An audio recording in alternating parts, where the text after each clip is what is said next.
perguntando quais são as doenças vasculares cerebrais mais comuns. A gente faz muita mistura, tem muita confusão em relação a isso, principalmente quem nunca precisou passar por um médico, né, para discutir esse assunto. Boa tarde, fique à vontade. Boa tarde. As doenças cerebrovasculares compõem um grupo muito vasto de doenças, mas que na imensa maioria das vezes se resumem a duas situações, ou isquemias cerebrais ou hemorragias cerebrais. Esses aí constituem os acidentes vasculares cerebrais. Eles podem ser, portanto, isquêmicos, quando há falta de irrigação suficiente, ou hemorrágicos, quando há uma ruptura num vaso e o extravasamento de sangue para dentro do parênquima cerebral, para dentro da massa cerebral. Então, essas são as principais doenças cerebrovasculares. Algumas outras doenças não são exatamente isso, mas acabam culminando, chegando a isso. Então, no fundo, o que interessa para a população é entender que a principal causa de morte não traumática no mundo hoje são as doenças vasculares cerebrais, especialmente quando associadas às doenças cardiovasculares, mas no Brasil já são a principal causa de morte não traumática, as doenças cerebrovasculares, e que 80% desses acidentes vasculares cerebrais, quer dizer, um evento que acontece acometendo a saúde dos vasos do cérebro, seja através da sua obstrução, seja através da sua ruptura, com a consequente sangramento e hemorragia, são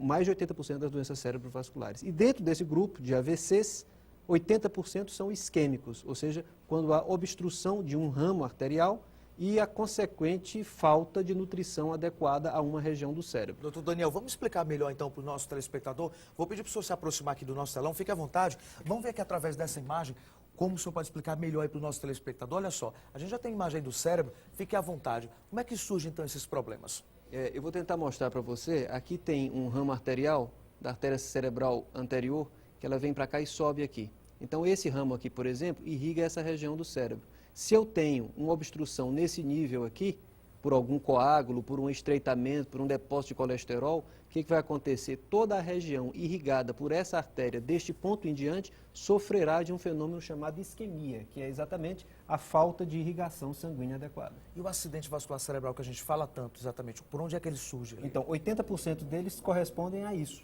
a isquemia, a obstrução de um ramo arterial e que leva à morte, à necrose, por isquemia, por falta de nutrição e de oxigenação de uma região do cérebro. Existe a doença vascular mais perigosa ou não?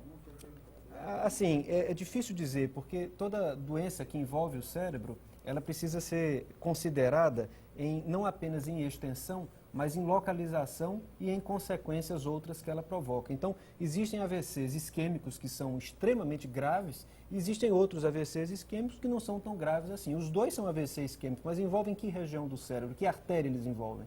Então, isso aí é que faz a diferença. Doutor Daniel, e os sintomas do AVC, quais são os principais? Bom, a primeira característica do AVC, e eu acho que essa que deve ser a fundamentalmente lembrada, é que o AVC geralmente acontece de forma súbita. Então, normalmente, uma pessoa que começa a apresentar um déficit, por exemplo, uma fraqueza no braço, que vai progredindo ao longo do tempo, isso fala contra a ocorrência de um AVC.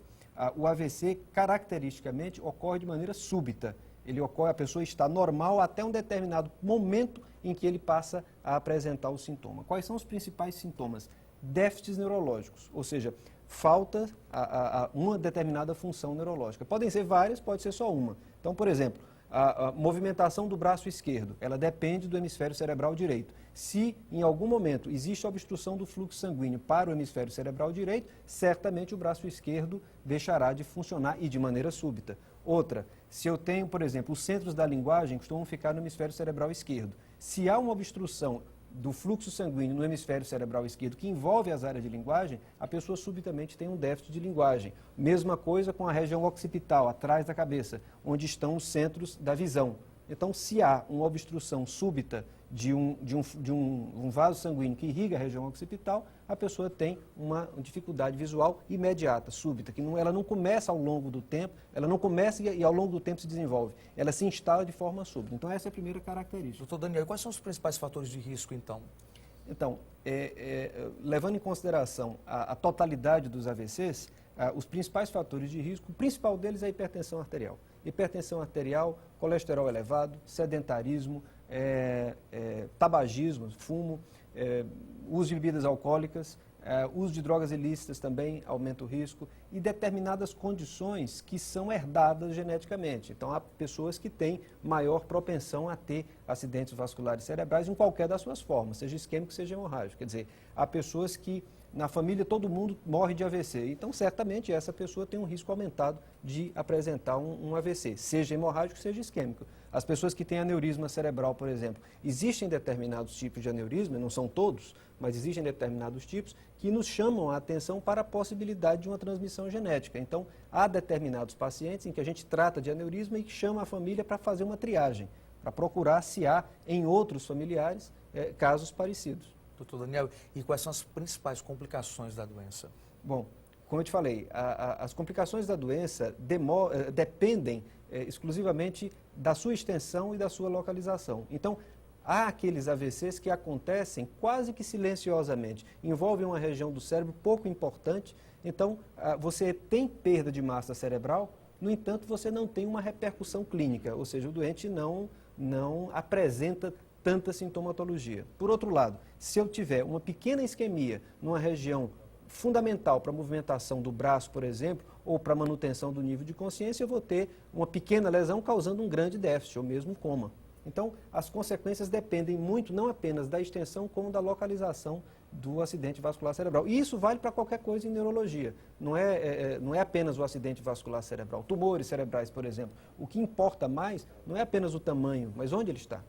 Ok, então, doutor, pedi para o senhor sentar um pedacinho, vou só dar um recadinho rapidinho aqui para quem está em casa assistindo a gente nesse sábado, agora pela TV Cidade Verde. Olha só, gente, eu quero falar para você da Medley Academia. A Medley Academia está há mais de 10 anos no ramo de atividade física e conta com equipe de profissionais especializados, aparelhos novos e diversas modalidades, como pilates, aerorritmos, aeróbica, musculação e lutas, como jiu-jitsu, MMA, boxe, muay thai, kung fu e muito mais. Tudo isso para você modelar o seu corpo. A Medley Academia funciona de segunda a sábado e conta com unidades no bairro Morada do Sol e na Avenida Gil Martins. Atividade física e qualidade de vida você encontra na Medley Academia. Tá bom? Doutor Daniel, continuando aqui com a nossa conversa, o que a gente deve fazer para se prevenir do AVC? É possível se prevenir? Sim, na medida em que existem fatores de risco que elevam a ocorrência do AVC, evitar esses fatores de risco ou lutar contra eles, certamente diminui a chance de ocorrência. Então, como eu falei, o principal fator de risco é a hipertensão arterial. Então, o controle adequado da pressão arterial tem um efeito diminuidor no risco de acontecer um AVC. Diabetes também é um fator de risco, controle da diabetes. Dislipidemia, ou seja, colesterol e triglicérides elevados, também é fator de risco, sendo tratado.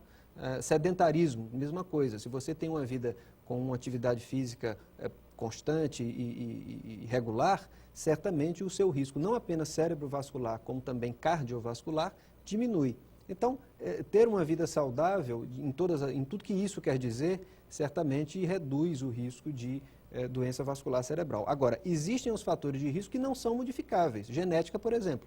Então, as pessoas que têm muitos familiares vitimados por AVC, independente disso, independente de tomarem todos os cuidados, têm um risco um pouco maior, entende? Então, existem os fatores de risco sobre os quais a gente pode trabalhar, os fatores de risco ditos modificáveis e aqueles que não são modificáveis. Então, cada pessoa é que tem que entender o seu perfil de risco para adotar o tratamento adequado. Doutor Daniel, quais são as formas de reabilitação para as sequelas de um AVC que podem melhorar a condição de vida de um paciente pós-derrame? É interessante até, primeiro, desmistificar uma palavra. Todo mundo chama derrame. E quando você fala derrame, a gente está imaginando, a primeira coisa que vem à cabeça, inclusive a minha, quando eu era mais novo, a gente achava que era um derramamento de sangue, um extravasamento de sangue, uma hemorragia. Na verdade, isso é fruto da medicina muito antiga, que se achava isso. Na verdade, 80% desses AVCs, desses derrames, não são derrames, não acontece o sangramento, acontece o contrário, né? A falta de irrigação, a obstrução de um vaso que leva à necrose, à morte de uma região do cérebro por ele irrigado. Mas, dependendo da lesão, dependendo de onde acontece a lesão e dependendo do que ela provoca clinicamente, a gente tem que adequar a reabilitação. Para sequelas motoras, ou seja, déficits de movimentos que são os mais frequentes, ou um dos mais frequentes no contexto do AVC, a fisioterapia, a reabilitação funcional nesse sentido é muito é muito importante, não apenas para tentar recuperar o que se perdeu, como para evitar as consequências da imobilidade. Porque, veja, se eu tenho um AVC e vitima a minha mão esquerda, e essa mão esquerda fica paralisada, se eu não fizer fisioterapia, além de não melhorar, provavelmente eu vou piorar. Isso não quer dizer que o AVC piorou, quer dizer que o desuso do braço provoca algo como uma degeneração, quer dizer, a musculatura vai se atrofiando, os tendões vão se alterando e aí você vai piorando ao longo do tempo. Então, as pessoas, eu faço fisioterapia, mas não melhoro. Tá, mas o objetivo nem sempre é melhorar estupidamente, às vezes é evitar a piora. Evitar a piora, não é, doutor? Vamos tomar